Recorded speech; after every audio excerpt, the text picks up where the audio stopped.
Hey guys, it's Lisa and welcome to my channel. Today we're going to be making some garden related items. We're going to make some flower pots actually, or remake some flower pots. And this one we're going to make a little set of flower pots with this cabinet door. And so I just cut a little strip of board, and this is just a fencing board that I've cut down. And I just kind of set it in that little groove there on the bottom, and then took a couple of, or I actually wood glued it on, and then took a couple of screws through the back to make this shelf. And now I'm just staining this little board, and my cabinet door is already painted and distressed, so all I needed to do was just stain this board, and that made a cute little shelf. And I will add some sawtooth brackets on the back for hanging. And now I'm just using these little Dollar Tree pots. And this is not the color that I want them to be, but this is what I'm using as a base coat, because I'm going to be painting cotton white over the top of this black, and any color of black will do here. But I'm going to be painting over this, and here I am putting on my crackle medium. And I've said before in my other videos that Elmer's glue works just fine. So, but I'm using the Dixie Belle crackle finish because I do sell that in my store. But here I am putting a coat of the color cotton, and you want to make sure you put a good thick coat because you don't want to have to do another coat or it will mess your crackle finish up. So just do a good, as even as you can, and try not to overstroke any more than you have to. And see how they crack there. It makes a really good crackle finish. And here I've just got some little images that my friend brought me as a water slide decal, and I didn't have this water slide paper, or didn't use it, I guess. But I just copied that on my computer, and I'm just cutting or just tearing regular copy paper here, and I'm just going to Mod Podge those to the front of these little pots. And the reason I'm tearing it is I just want that organic look here. I don't want to just cut these images straight out. And now I'm taking my stamp pad and just kind of rubbing it around the edges just to give it some more dimension. And the good thing about this Stays On ink, and I'm not sponsored by anyone, but the good thing about this Stays On ink is it dries very, very quickly, and you can then Mod Podge it without worrying about it smearing. And those cracks you see there are why you want a dark base underneath your light paint, so that you'll see those cracks really well. Now the footage that I lost, or maybe didn't even get, I'm not sure which happened, was I did decide to add some of these birdsong molds to the top here. And then I painted over that, so I lost most of my distress so that I could make this paint kind of be more cohesive. And now I'm going on over the whole thing here with some clear wax. And the reason I'm doing that is because I'm going to use some, I need to seal this with something anyway. And then I'm going to go back over these molds at some point and add some black wax just to make those details stand out. So I wanted the clear wax on the whole piece so that I could wipe that off from around the molds, since I don't want that black wax on the rest of my piece. And then I'm going to add some little stamps here, and this is part of the Icy Paris collection, and I used this set probably more than any other set, but I just kind of inked up part of it and taped the rest off when I inked it, so that I didn't get any of the other stamp on it. And I'm just kind of randomly placing some of my stamps here. This is just one of the script stamps that I ordered from Amazon some time ago. And here's another one. I'm just going to kind of put this one in the corner and just kind of fade it out. So as you can see here, I've taped off some of what I didn't want, and so that I don't get that ink in places that I don't want it. And I'm using the torn edge here to tape off because I want that organic look. So then I'll have this tape on when I ink it up, and then I'll tear the tape off before I stamp it onto my piece. I hope that makes sense. But that technique is a good technique when you want to just use part of a stamp. And like I said, I used that same technique when I stamped that top stamp there because I only wanted maybe a third of that stamp. So maybe if you have a stamp that is larger than you want to use and you can just kind of pick pieces off of it, then like I said, just use some tape before you ink it, and then take the tape off before you stamp it. And then I'm going back over just my birds with some more wax just to make sure that that I can wipe that black off easily. And that's just to ensure. You don't have to do that, but like I said, I didn't want that black showing up too much around the birds, so I'm just taking extra precaution. And I will say that I wasn't real happy with the birds, how they turned out, but the overall look I felt like was good.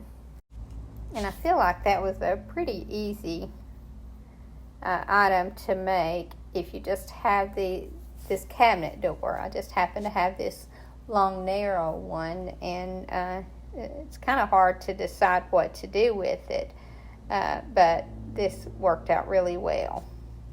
And now because I had to even out that paint, now I'm having to go back over this with some distress because I felt like it really needed some distressing. And then I put the flower pots back on, and I feel like this item really turned out well. And I just love the little lavender pieces in this. I didn't even bother to put any floral foam in here. I just kind of set those little pieces in there. And then the next pot that we're going to work on is just going to be a little thrifted pot that I got. And this is hard to tell here. It's not black, it's a navy blue. And the dead giveaway that this has been painted is the inside is not painted. And so I kind of wanted to go with a color that went more with the inside. So for this pot, I chose to go with the color Buttercream. And here I'm just base coating something for distress on the bottom because I didn't want this blue to show through when I do my distress coat. So this is just the color chocolate. Any brown would work here, or any color you want to show through. But I'm going to do this chocolate brown, and then I'm going to add some black in, just so that I have some dark areas, so that when I do my distress, it looks more authentic if there is some dimension and color underneath, I feel like. And then once this dries, then I'm going to use the color Buttercream over the top. But before I do that, I'm going to take a little wax melt here. You could use a candle. I'm using a wax melt because I want some pretty chippiness, and so the wax melt to me is a softer wax, and I'm just going to kind of place it different places and rub it different places, and then I'll remove those little chunks and go over this with the color Buttercream. And I do have to put a couple of coats on here because I want it to cover really well. I love these little urns, even the glass ones. Obviously my favorite of the urns is in the old metal urns, but I'm kind of trying to give this one that look, and as it turns out, it looks a lot like the metal urns. So like I said, I just give this a couple of coats of the color buttercream, and then once that's dry, then I'm ready for the next step. And in this case, I'm using a glaze, and this is a Dixie Belle product also. And it's actually the first time that I've used this, but I really like the results that I got from it. So this also, because I didn't let this dry overnight, when I wipe off, especially when I wipe hard, because I don't want a whole lot of the brown on here, then it does some distressing. And obviously it's going to distress where I had that wax, but I have to rub a little harder in other places, but I also get more distressing.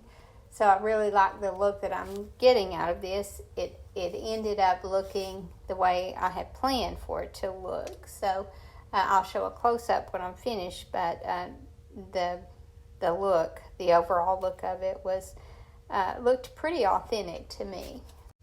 So much so that I think this piece is going home with me. And then for the last pot that we're going to be doing, I'm using some Graniteware. So this is just one of the dark blue speckled stew pots, and we're going to turn this into a flower pot.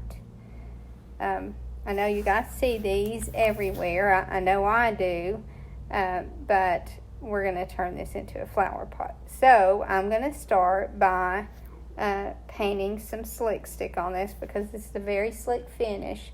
I'm not going to paint the rim around the top, because I think that blue is dark enough that it'll look black once I finish this pot, because I'm going to leave the rim around the top the color it is, and then I don't have to paint the inside of it.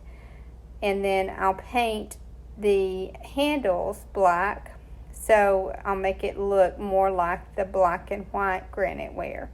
And now I've decided to add some legs to this. So these are just the little cup legs or feet that you put on risers, and I'm just going to glue 4 of those on the bottom of this pot.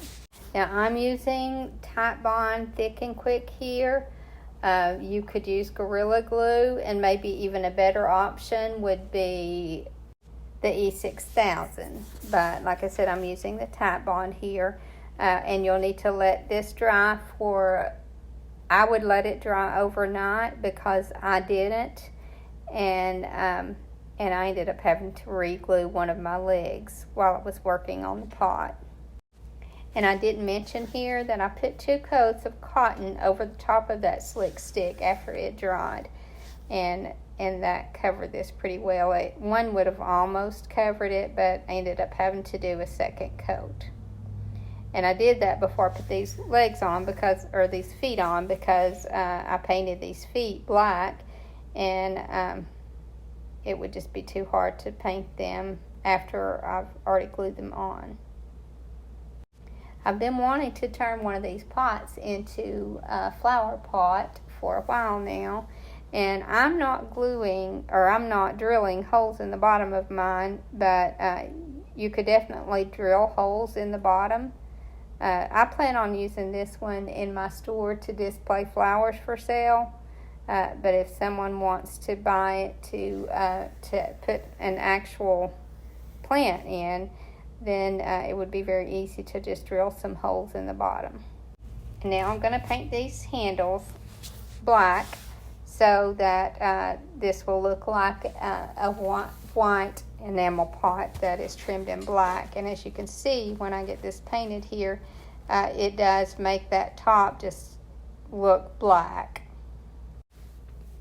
And then once I get these handles painted and let them dry well, and they do take 2 coats, but once I get them painted and they dry well, then I just take this outside and spray it with a clear matte spray You could definitely use some clear wax on this instead, or you could use any kind of clear coat you wanted over the top, but you do need to seal this chalk paint in. And you can do that before or after you put your transfers on it, but I actually put my transfers on first, and then I take it outside and clear coat it. But like I said, you could do it either way. I could have taped these handles off so that it would be easier to paint, but as you'll learn in watching me more often, that I just don't tape things off. I just kind of wing it. And here is a transfer. I don't know the name of this one because this is one that came from those that my friend brought in a couple of weeks ago. And this one didn't have the package, so I'm not sure what the name of it is, but it fits on this pot. So once I get this transfer on and I spray this pot on the outside with a clear coat of some kind, I could use a clear wax or spray it with what I'll use is probably a matte finish Rust-Oleum, then this will be finished. I hope you guys enjoyed this video, and I hope to see you in the next. Thank you so much for watching. Have a great evening, and God bless you and your family.